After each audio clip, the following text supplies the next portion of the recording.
Bargain fever एक ऐसी situation है जब कोई व्यक्ति सस्ते प्रोडक्ट को खरीदने के लिए जुनूनी हो जाता है। यह एक एडिक्शन भी बन सकती है जिससे आपको फाइनेंशियल इश्यूज भी हो सकते हैं। इस बुक में बार्गेन फीवर के कारणों, लक्षणों और उनके प्रभावों पर बात की गई है। आजकल डिस्काउंट इतनी आम चीज़ हो गई है कि कोई भी इंसान किसी भी चीज़ का फुल प्राइस नहीं देना चाहता और कई पॉपुलर प्रोडक्ट्स इससे बचे नहीं हैं। लेकिन स्थिति हमेशा ऐसी नहीं थी। मार्क एलवुड की डीपली रिसर्च इस बुक बार्गेन फीवर की माने तो डिस्काउंट का यह फिनोमिना बहुत ज़्यादा पुराना नहीं है। मार्क के मुताबिक यह सप्लाई और डिमांड में होने वाले असंतुलन के वजह से ही पैदा हुआ है। लेकिन बार्गेन का कनेक्शन सिर्फ इकोनॉमिक्स तक ही सीमित नहीं है। इस बुक की माने तो कस्टमर सिर्फ डिस्काउंटेड चीज़ों की तरफ ही आकर्षित नहीं होते, बल्कि डिस्काउंट उन्हें न्यूरोलॉजिकल लेवल पर भी इफ़ेक्ट करता है, जिसकी वजह से वे कई बार उन प्रोडक्ट को भी खरीद लेते हैं जिनकी उन्हें वाकई में कोई ज़रूरत नहीं होती। लेकिन ऐसा क्यों होता है कि डिस्काउंट का नाम सुनते ही हम बहुत हो जाते हैं? इस सवाल का जवाब हमारे दिमाग के काम करने के तरीके में ही छुपा हुआ है। अचानक डिस्काउंट मिलने की संभावना से हमारे दिमाग में डोपामाइन हार्मोन्स का फ्लो एक्टिवेट हो जाता है, जिससे हमारे दिमाग के रिवॉर्ड सिस्टम का हिस्सा माना जाता है। इस केमिकल के निकलने से हमें खुशी का एहसास होता है, जिसे हम हैप्पी हार्मोन्स भी कहते हैं। कई बार डिस्काउंटेड चीज़ों के लिए खुद को रोकना बेहद मुश्किल होता है।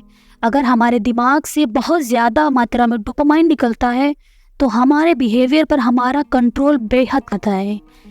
का डिस्काउंट लगभग हर जगह मिलता है और इसका सबसे बड़ा रीज़न है चीज़ों की सप्लाई ज़्यादा और डिमांड कम। शनेल और अरमानी जैसे लग्जरी ब्रांड आजकल पहले से काफ़ी बड़ी मात्रा में प्रोडक्शन करते हैं ताकि उनके प्रोडक्ट बहुत सारे लोगों के लिए पहले से ही अवेलेबल रहें। लेकिन इमेजिन कीजिए कि इन ब्रांड्स ने कुछ ऐसे प्रोडक्ट बनाए हों जो किसी वजह से बिक ना रहे हों। इस स्थिति में स्टोर्स के बाहर से बड़े बड़े शब्दों में शेयर लिखकर सामान बेचना सही नहीं होगा, क्योंकि इनसे इनके लग्जरीज वर्ल्ड की इमेज पर काफ़ी बुरा इफेक्ट पड़ेगा।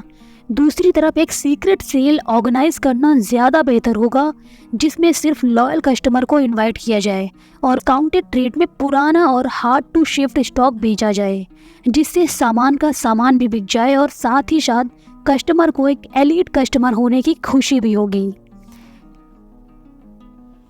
शॉपिंग पर छूट मिलना एक बेहद ही आकर्षित चीज़ है, लेकिन क्या आपने कभी डिस्काउंटेड से होने वाले नुकसान के बारे में सोचा है? सौदेबाजी की इस दुनिया में कंपनी और कस्टमर दोनों को ही चुनौतियों का सामना करना पड़ता है। ग्लोबल मार्केट में सर्वाइव करने वाली कंपनियों के लिए बार्गेन से हाथ मिलाने का सीधा सा मतलब है अपनी बिजनेस स्ट्रैटेजीज को लगातार एडजस्ट करते रहना। उदाहरण के लिए उन्हें डिस्काउंट से होने वाले नुकसान की भरपाई करने के लिए नए नए तरीके खोजने पड़ते हैं। आज हम एक डिस्काउंट से भरी दुनिया में जी रहे हैं, जिसका मतलब है कि स्टोर्स और रिटेलर्स को सर्वाइव करने के नए नए तरीके ढूंढने पड़ रहे हैं।